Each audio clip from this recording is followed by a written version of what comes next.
આપણે સમજીએ છીએ આપણે સચ્ચાઈ સાથે છીએ. ખરેખર જુઓ તો તમે જેને સાચું માનો છો તે તમારા મનનો ભ્રમ છે. આપણા મને જાત જાતના આવરણો પેદા કરી દીધા, દિવાલો ઊભી કરી દીધી પોતાના મનમાં. તો તેને પકડીને તમે સમજો છો કે તમે જ સાચા છો અને બાકીના બધા ખોટા છે. તો આ જે મનનો સ્વભાવ છે, આ સચ્ચાઈની આડમાં જૂઠું બેસેલું છે. જૂઠું શું છે? આ બધું જ જૂઠું છે. તમારા બધા વિચારો, તમારી ભાવનાઓ, તમારી ધારણાઓ, આ બધું જ જૂઠું છે અને આને જ તમે સાચું માનીને બેસી ગયા છો. તો અર્જુનની સ્થિતિ આવી, વિષાદ. પોતાના પર પણ તમને સંશય, પોતાના પર પણ દુઃખ છે, પણ બીજા પર તેને લાદી લાદીને જોતા રહો છો. તો આ માયામાંથી બહાર નીકળવું પડશે તમારે. તો અર્જુન આવી સ્થિતિમાં રહી ગયો હતો. ભગવાનને કહી રહ્યો છે, તમે મારી પાસે કયા પાપ કરાવી રહ્યા છો? ભગવાન સાથે લડાઈ લડી. પહેલા અર્જુનનું પહેલું યુદ્ધ તો ભગવાન સાથે જ હતું. ભગવાનને કહે છે, તમે મારી પાસે પાપ કરાવી રહ્યા છો.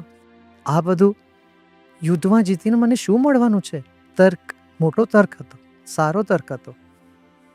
યુદ્ધ કરીને મને શું જોઈએ છે? રોટી કપડાં હું તો ક્યાંયથી પણ મેળવી લઈશ, જંગલમાં રહી જઈશ. આ યુદ્ધ કરાવીને તમને શું મળે છે? મારા આટલા લોકો છે, મારા આ છે, મારા સગા છે, મારા મારા મારા મારા મારા આ બધા મારા છે, અને તમે તો મને આવું કહી રહ્યા છો. તો ભગવાન કહે છે, અરે ભાઈ, તમે મોટા વિદ્વાન જેવા બોલી રહ્યા છો, મોટા તર્કમાં તો સાચા છો તમે, પણ તમારી વાતમાં કાંઈ નથી. તમારું વર્તન જોતા લાગે છે કે બિલકુલ તમારા વર્તનમાં આવું દેખાય જ નથી રહ્યું. તમને જોઈને કોઈ પણ નહીં કહે કે તમે વિદ્વાન છો. જે રીતે તમે ધ્રુજી રહ્યા છો, દુઃખી છો આ રીતે, અને તમે પ્રજ્ઞાવાદાંશ જેમ કોઈ પ્રજ્ઞાવાન બોલી રહ્યા હોય એવી વાત કરો છો. તો તેમને તે શોકમાંથી બહાર કાઢવા માટે ભગવાને આટલી બધી વાતો કહેવી પડી. ધીમે ધીમે ધીમે કરીને તેને, અરે ઉઠ ભાઈ. પહેલાં તો તેના અહંકારને પ્રહાર કર્યો. શું બોલશે? તમે તો રાજા છો, રાજકુમાર છો, અરે જાગો. પછી બોલ્યા કંઈક. પછી થોડું થોડું કરીને થોડું દુઃખ શાંત થયું તો બુદ્ધિ થોડી કામ કરવા લાગે છે. દુઃખી વ્યક્તિની બુદ્ધિ કામ જ નથી કરતી, તે ભૂલને જ જુએ છે બધી જગ્યાએ. તો તેનું દુઃખ થોડું શાંત થયું. બીજા અધ્યાયમાં જઈને પછી ભગવાને તેમને કહ્યું કર્મ વિશે, જ્ઞાન વિશે. તો બુદ્ધિ થોડી કામ કરવા લાગી. છતાં પણ હજી એ શરણાગતિ તો થઈ નહોતી. ઘણા લોકો સમજે છે અમે શરણાગત છીએ. ધૂળ શરણાગતિ, કોઈ શરણાગતિ નથી. કઈ શરણાગતિ કરી છે? કહે છે, અરે અમે દુનિયા માટે કરી રહ્યા છે. શું દુનિયા માટે કરી રહ્યા છો? જરા જોઈને જુઓ. ગુરુ માટે કરી રહ્યા છે. શું ગુરુ માટે કરી રહ્યા છો? આવું કહ્યું અર્જુનને. પછી અર્જુન કહે છે, અરે ભાઈ, તમે એક વસ્તુ તો જણાવો મને, આટલો કન્ફ્યુઝ ના કરો મને. ક્યારેક આને સાચું કહો છો, ક્યારેક તેને સાચું કહો છો. બધા પ્રકારની વાતો કરીને મારા મગજને વધુ પરેશાન કરી દીધું. તો ભગવાન ધીરે ધીરે ધીરે ધીરે તેમને 700 શ્લોક કહે છે.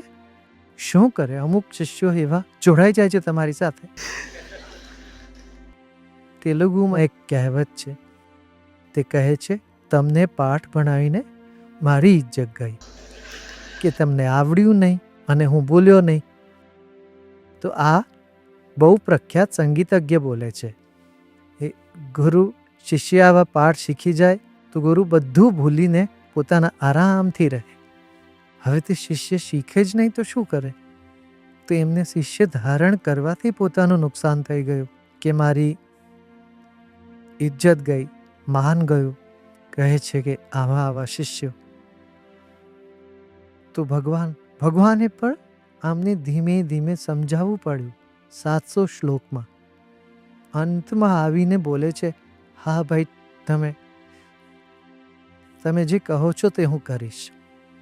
તે તે સ્થિતિમાં આવવા માટે જ ભગવદ્ ગીતામાં માત્ર એક પ્રકારના લોકો માટે જ નહીં, દરેક પ્રકારના લોકો માટે છે.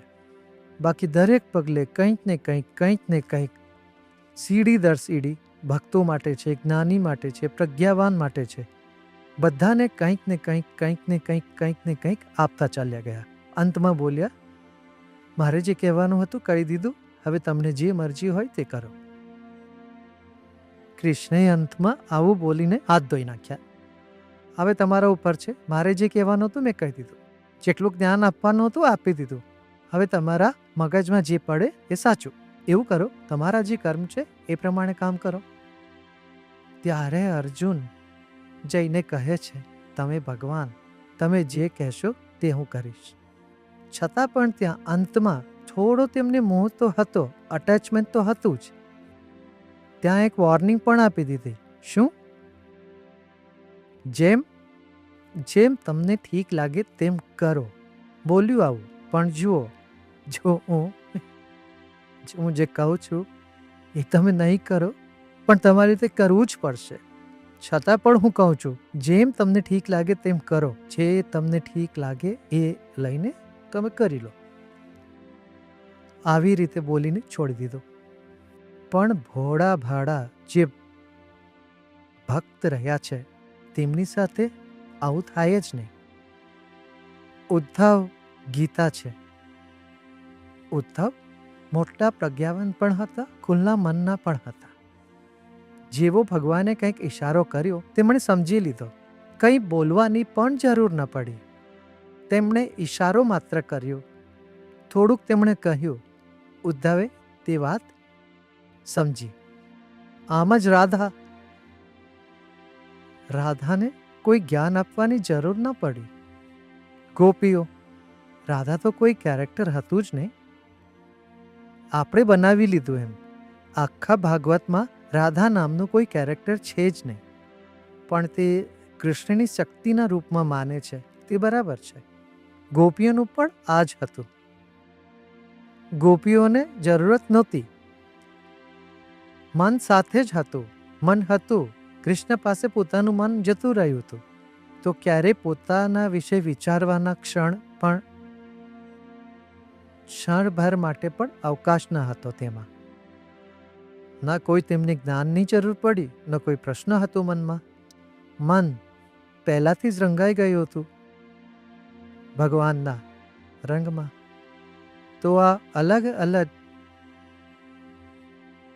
ઢંગ છે અને અલગ અલગ દુનિયાનો રંગ છે. આ બધા હોય છે, બધા પ્રકારના. મુખ્ય વાત એ જ કહેવા આવ્યા, સત્યના નામ પર તમે અસત્યને પકડીને દુઃખી ના થઈ જતા. ક્રોધિત નહીં. જ્યારે પણ ક્રોધિત થાઓ છો, દુઃખી થાઓ છો, અસત્યને પકડીને સત્યની ચાદર ઓઢાડી દો છો. છે અંદર અસત્ય, આનાથી તમે દુઃખી થાઓ છો. આ પડદો હટાવો, પોતાની આંખ ખોલીને જુઓ. બરાબર છે ને? આ મુખ્ય વાત છે. ભાવ પર નિશ્ચય ન રાખવો જોઈએ. ભાવ, વિચાર આ બધું અનિશ્ચિત છે. આત્મા પર નિશ્ચય હોવો જોઈએ. ભગવાન મહાવીરના સૌથી મોટા પાઠમાં આ પાઠ છે કે આત્મનિશ્ચય સમયસાર કરીને એક જૈન ગ્રંથ છે. સમયનો સાર છે. તેનું શું છે? આત્મનિશ્ચય. ભાવ તો નિશ્ચિત નથી કરી શકતા. ભાવ તો ઘડીભરમાં બદલાઈ જાય છે. દરેક ક્ષણે વિચાર બદલાય છે, શરીર બદલાય છે, પણ આત્મા ટકે છે. તો આત્મનિશ્ચયમાં જ સત્યની પ્રાપ્તિ થાય છે. એમ કહેવામાં આવે તો અસત્યનું જ્ઞાન થાય છે, સત્યની અનુભૂતિ થાય છે. અસત્યનું જ્ઞાન થતાં જ સત્યની અનુભૂતિ થાય છે. સત્યની પ્રાપ્તિ કહેવું પણ એક રીતે ખોટું છે, કારણ કે પહેલેથી છે જ, જે છે તે સત્ય છે જ. તે છતાં પણ કહી તો શકીએ છીએ. જીવન પરિવર્તિત કરતી આવી ટિપ્સ માટે ગુરુદેવની ગુજરાતી યુટ્યુબ ચેનલને સબસ્ક્રાઇબ કરો.